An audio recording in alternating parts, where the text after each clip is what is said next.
Senior journalist Kommineni Srinivasarao గారిని అన్యాయంగా arrest చేసిన ఈ ప్రభుత్వం ఆ తర్వాత న్యాయస్థానం ముందు ప్రవేశపెట్టడం, న్యాయమూర్తి గారు 12 రోజులు రిమాండ్ విధించడం జరిగింది.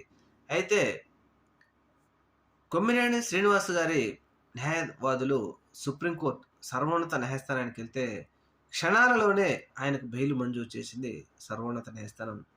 ఈ విషయం మీద ఎల్లో మీడియా మాత్రం పిసుక్కుంటా ఉంది. పిసుక్కోవడం అంటే ఏంటంటే, మేము కదా ఈడ అధికారంలో ఉంది, మేము ఎవరిని అరెస్ట్ చేసినా నెలల కాలాల పాటు జైల్లో ఉండాలి కదా, ఇదేంది ఇది ఇంత తొందరగా రావటం ఏంది బెయిల్ అని కొంతమంది నిష్ఠూరమాడుతున్నారు. కొంతమంది ఎల్లో జర్నలిస్టులు అయితే నిన్నటిదాకా కొంతమంది ఎదవలైతే అసలు ఇంకా ఏదో మొత్తం జరిగిపోయింది, మొత్తం సాక్షి వాళ్ళే చేసినారని చెప్తా ఉంటే ఈరోజు సర్వోన్నత న్యాయస్థానం చెప్పడంతో మరి ఈ దాక్కోనున్న ఎల్లో మీడియా వాళ్ళందరూ ఏం మాట్లాడతారో, ఇప్పుడు తప్పు ఎవరిదో చెప్పుకోలేక మాట్లాడుకోలేక లోలోన మొదలు పడిపోతా ఉన్నారు ఈ ఎల్లో మీడియా, ఎల్లో జర్నలిస్టులు ముఖ్యంగా.